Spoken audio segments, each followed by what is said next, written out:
New this morning, CBS 12 News I-Team is back with another investigation about guardianship abuse in Florida. Yeah, state officials have even cited the I-Team's work as they try to reform the system. The goal is to care for the elderly and disabled and their money. But too often, the arrangements bring in problems, not solutions. A lot of problems sometimes. One of the most common themes in these stories is the isolation wards experience once a guardian gets control. I-Team reporter Danielle DeRoss is here with one woman's fight for her mother's freedom. Danielle, good morning. And good morning to you. Christine Montanti tells me that she was shocked to find out how easily court-appointed guardians can completely cut off contact with family members and how hard it is to advocate for visitation rights. She's the sweetest woman. She's 77 years old. She's silly. She's fun. She's very innocent, very unsuspecting. Christine Montanti is talking about her mother, Carolyn. Despite the distance between them, Christine in Long Island, Carolyn in South Florida, the two were always close, talking on the phone at least twice a day.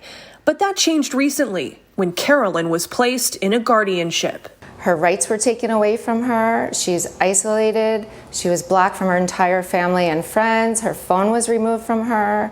It was a guardianship arrangement with special circumstances. Christine's sister, acting as power of attorney, worked with a court-appointed elder care manager to make all of her mother's decisions.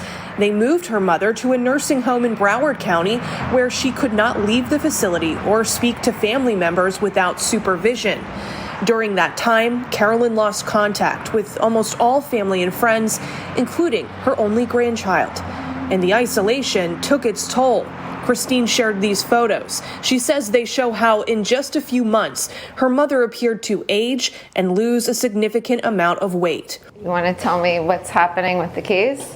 Christine reached out to attorney Ron Denman for help after hearing about his track record in freeing Floridians in abusive guardianships, many kept in isolation.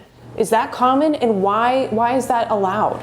It's common enough that I get calls all the time about this. And if there's nobody there being able to watch what's going on, there's nobody being able to report if the guardian's not doing the right thing. It's a pattern the I-Team has found in many guardianship abuse cases. In this case, Christine says she asked the court to hear evidence to permit her visitation, but she says she was never given the chance to speak. Under Florida law, guardians should allow the ward to maintain contact with family and friends unless the guardian believes that such contact may cause harm to the ward. That, advocates say, gives the guardian too much discretion to cut off anyone and everyone, no matter who the ward wants to see. But in other states, visitation rights are being written into guardianship law. For example, in California, guardians, called conservators, are not allowed to restrict visitation unless a judge specifically orders it. In Arizona, if a guardian restricts access, an individual can petition the court for a contact order. I'm fighting so hard because it's my mother. Christine and attorney Denman have been fighting to not only restore access to Carolyn, they're trying to dissolve the guardianship altogether.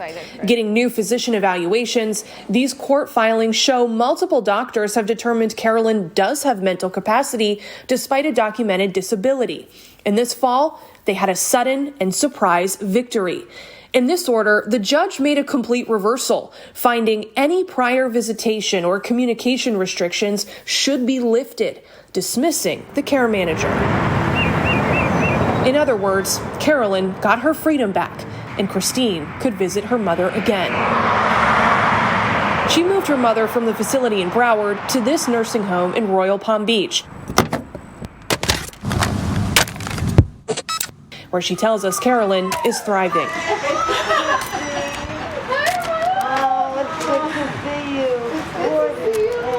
She's so happy. She has a second chance at life. What does that feel like when you see a client suddenly get their rights back? I don't know that I can explain that in words. I think it's a true reason that, some of us become lawyers. When you can change someone's life. And while they celebrate the recent ruling, they know this case isn't over. The family is still fighting in court over who should serve as power of attorney. Christine is afraid a guardianship arrangement could be appointed again.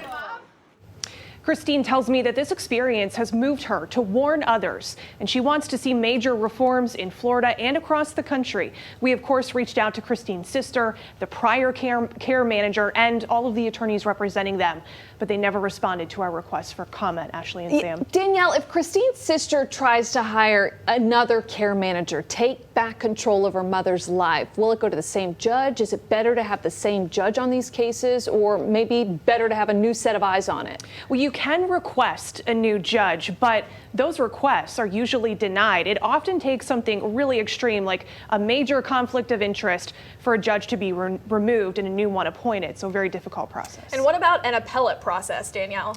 You can appeal these cases to a higher court. You can take it to the Florida Supreme Court and even further, but that, of course, is a process that moves very slowly. And if you have somebody who is elderly in a guardianship, you don't always have the benefit of waiting for these cases to be resolved. So many hoops to jump through. You can see how, families can just get bogged down trying to make their way through this. Yeah, absolutely. All right, thank you, Danielle.